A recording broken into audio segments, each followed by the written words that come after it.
Welcome to the Scale the Chaos podcast, where we talk all things contributing to your organization's chaos and dysfunction. I'm Rhonda Lea, founder and owner of Scale the Chaos. Welcome, my friend, Chris McGuire. Let's talk about using humor to stimulate creative thinking, innovation, those types of things. I know you have some strategies for creativity. So let's talk about those, because I love the ones that you use. Yeah, creative stuff. Levity and gravity, they kind of work with each other, because if you have a bunch of clowns in a room, which I've been in a room that's been like a pirate ship of comedy, and it's guys, at some point, somebody has to say, we got to get something on paper. Yeah. Pat Riley used to say this about his basketball team, which is sometimes you just have to let your players run. Yeah. You know what I mean? So as a manager, sometimes you just got to let them run. Mm-hmm. And then you come in and, okay, where are we at? Okay, that was productive. That was fun.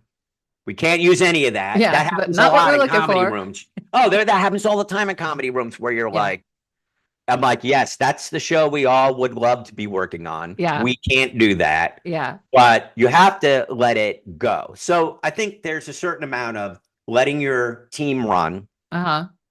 And then there's like when you hit a wall, I think that's a big thing for creative folks. Mm-hmm. And sometimes that's where silliness can come into play, I think, in a good way. When I worked on one of my first jobs, I don't know how it happened, but there was a tube from like the inside of a paper towel. Mm-hmm. And there's that tube. And we were just pitching ideas, and somebody just picked up the tube and pitched through, just said something through the tube. And then it just sounded funny. Like megaphones are annoying, but they are funny used in certain settings. Yes.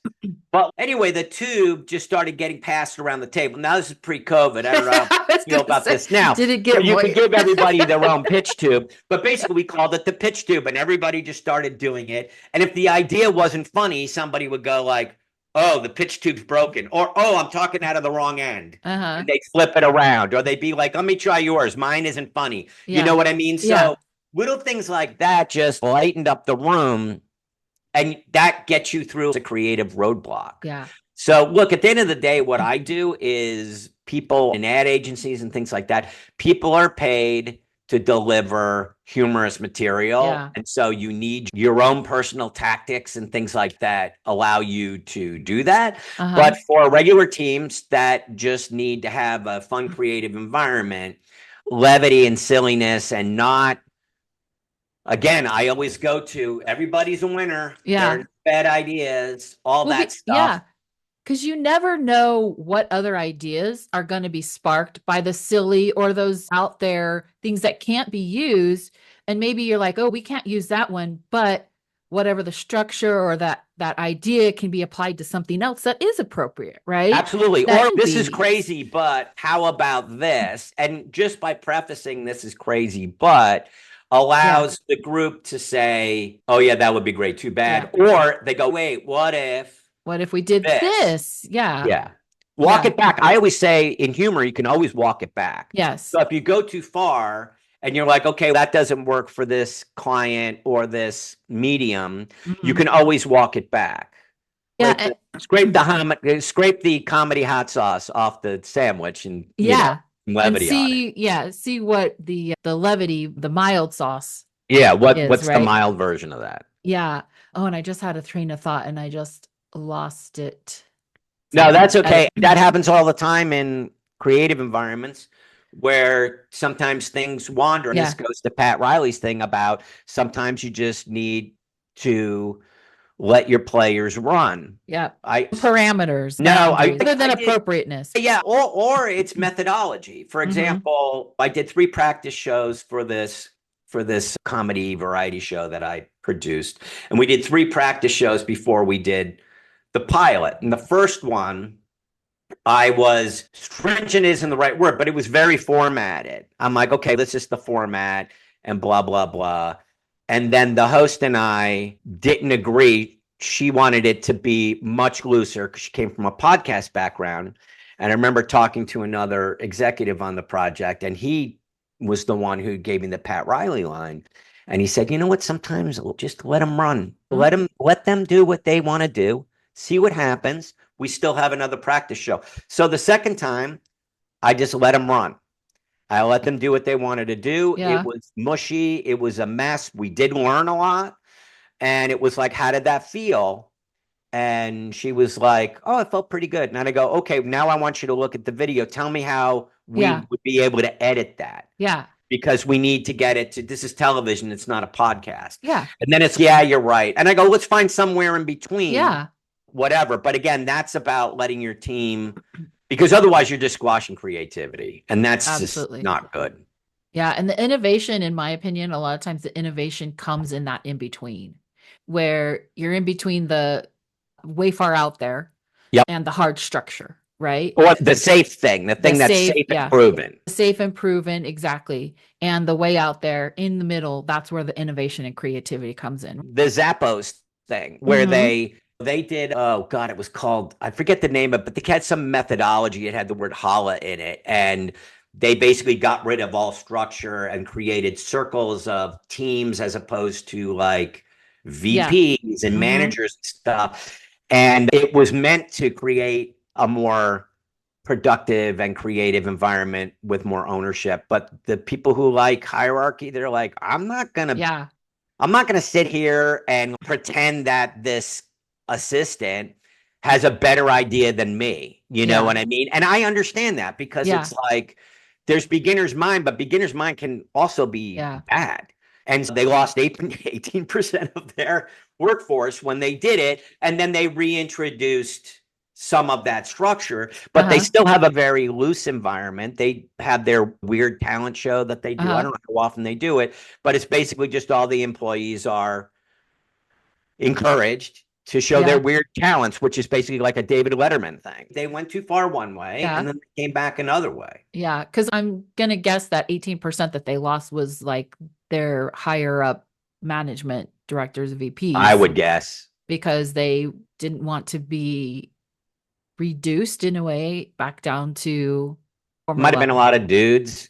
Yeah, that too. It might have been some dudes too. And that's a different podcast. That's a whole different podcast. But it's interesting. I would love to read the book about it. I've read some about it, and it's an interesting culture because they've been obviously extremely successful. They're one of the biggest brands ever, and they're a fun brand. But sometimes it doesn't work like that. Google and Pixar, like Pixar is probably the one that, and again, their whole culture has to be built around creativity and has to be built around levity and humor and stuff like that. So they do stuff like your team can decorate their conference room however they want. And the open area is encouraged so that you'd have a lot of chance meetings and friendly environments stuff. And a lot of this was the guys who were there before Steve Jobs came on, and then Steve Jobs embraced this, and he brought a lot of that back to Apple when he came back to Apple. Yeah. And I'm seeing, not that we have to go deep into this, but I'm seeing there's a little bit of a generational shift. The younger generation is more casual than the older generation is. And the younger generation, they are the ones that want that levity. They want that humor. They want to work in a fun environment. And it is the older generation. And I can say that because I'm in it. The older generation is generally the ones who want to be more strict, be far more structured and that kind of thing. And I do think that both generation or all generations are happier in that middle ground, right? Where you're not super serious, but you're also not being a clown. Yeah. And also clown. That's the hardest word I've used on this podcast. I think it's the word clown, but just the chaos where it's too chaotic. Where you're just joking around and you're not actually being productive, right? Yeah. Or you're just goofing around on your phones and whatever. Each other cat memes all day or cat. It depends. Every manager is different, right? For me, I want to hire people who are better than me. I also want to hire people who really care. You want to mix. Like I always say, if you don't have a Hermione Granger on your team, you're out of your mind. Yes. You need somebody who's type A, all the rules. Like that person will save you, and you may have to walk them off a ledge, talk them off a ledge every now and then, but they're going to get stuff done. And they definitely bring productivity, so it's worth it. And that's the other thing. There is no perfect employee, right? No. Everybody brings some sort of strength and some sort of challenge. It's just being able to learn how to work through that. And oftentimes that's through humor and kind of chuckling, oh, so-and-so's quirk, but at least this is going to get done. At least they have spreadsheets to manage their spreadsheets or whatever. No, I agree. And then it's like what I said is if you're not leading humor from the top. Yes. Then your teams are going to lead humor this way, and you're going to be the one they're making fun of. Yep, you're going to get undermined. And that's bad. And I've been that employee where I'm like, this is stupid. And then I'll just go up because my sense of humor is extremely sarcastic. So I'll be like, oh, yeah, let's do this and blah, blah, blah. I got everybody in the room laughing. Yeah. And our team becomes like super tight because at the end of the day, we know we have to do something, but it just undermines the respect for the boss. You have to manage that way or you're in big trouble. Yeah, because otherwise your employees are bonding over their commiserating. Their mutual hatred of you. Yeah. Exactly. Which is not what you want. Not at all. Yep. Okay, so what is the one thing you wish every professional understood about using humor in the workplace? I recently worked with this client who had a dry job. It was in financial services and stuff like that. And they were in a crowded, competitive environment. He came to me and said, hey, everybody does the same thing we do. I'm not getting the kind of conversion rates I want out of my sales. So I think the answer might be to make better presentations that are more humorous and more compelling. And I go, great, that's my target customer. We did a bunch of sessions. Somewhere in the middle, we found that signature story, the one that nobody else can tell, that make your client or your coworkers trust you, like you, all that stuff. Because what I said to him was, okay, what's your unique value proposition? And he said, I told you we don't have one. I go, no, it's you. It's you. Yeah. Because if I got to choose from a bunch of people that all do the same thing, now I'm going on personality. Right? Yeah. So I want somebody I can trust, somebody I don't hate hanging around with. Yes. So we found this wonderful story, punched it up a little bit, that just created trust.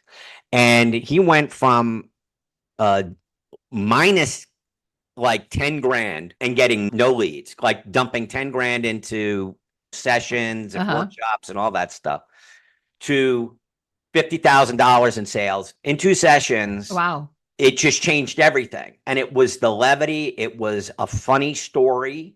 I talked to him recently and I said, how's it going? And he goes, yeah, even if I don't use some of that stuff that we talked about in the presentations, I use it around the office. I use it with clients.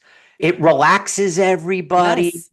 I'm enjoying myself. I'm a better boss. These are all things. So if you don't use levity or humor in your business, you're leaving money on the table. And it's easier to have a culture of levity than it is to work 10 times harder to think that you can work this thing to death. Because I think a lot of type A people look at a problem and go, if I just work this hard enough, I'll fix it. But that's not always true. Yeah, I am a type person as well. Me too. And I have to make an effort. I have had to have people remind me, okay, you need to go out, get out of your office, get out here, and, and go have fun, which I can have, but I definitely have this type A, highly focused. But then at the same time, I do enjoy getting out and having fun with coworkers and that type of thing. And I do find that it is far more productive than working harder, sitting at my desk working harder. It's smarter. It's the smarter, not harder thing. And it's tough for type A people because they're calendar and to-do list driven.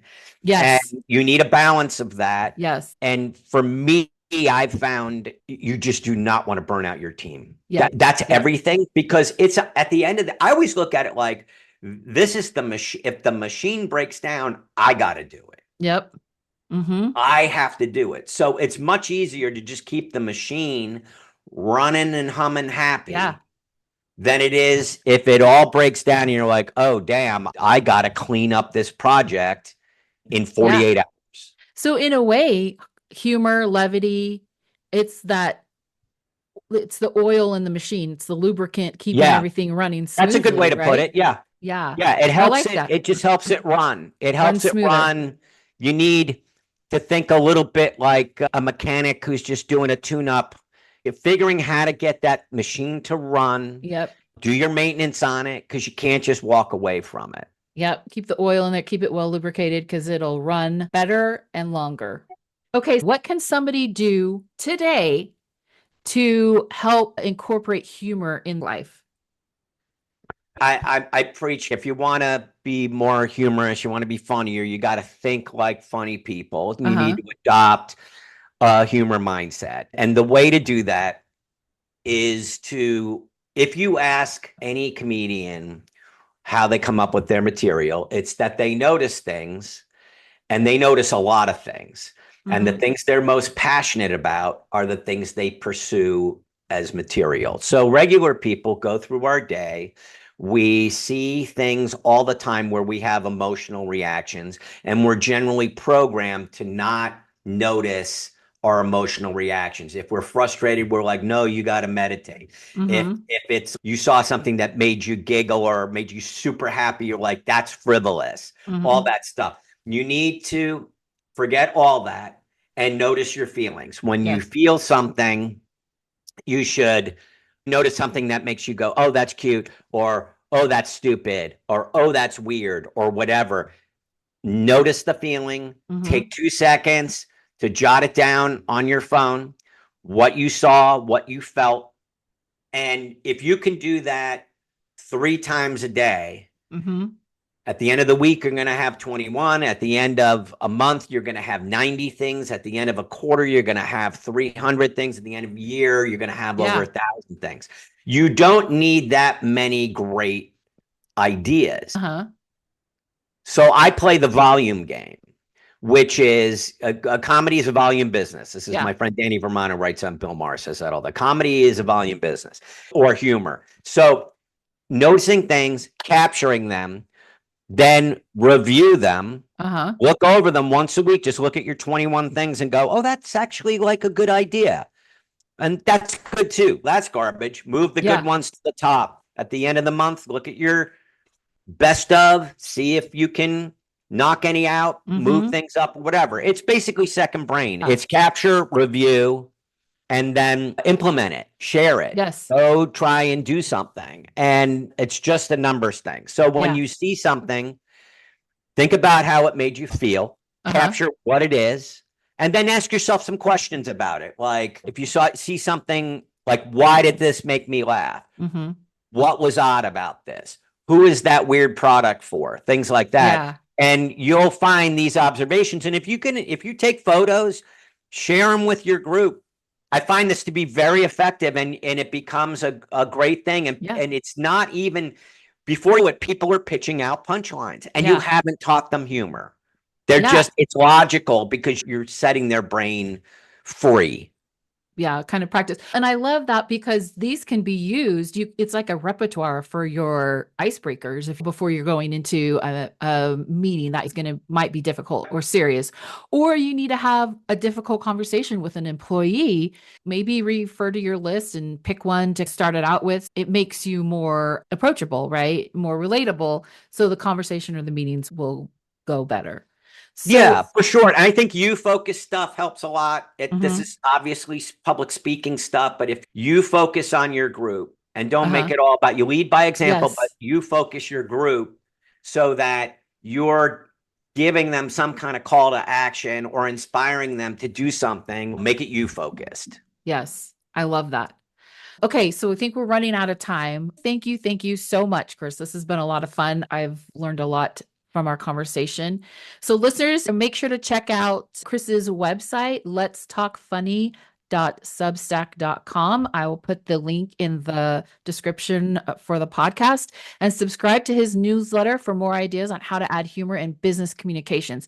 And Chris, you also have a humor boot camp coming up? No, I have a storytelling workshop. What I find out with most folks is that they almost everybody wants to be funnier. And everybody wants to tell a story, and their story might not be working. There's a bunch of things that can go wrong when you're telling a story. You may have, like my client, a story sitting inside of you that you didn't even know that could change your business.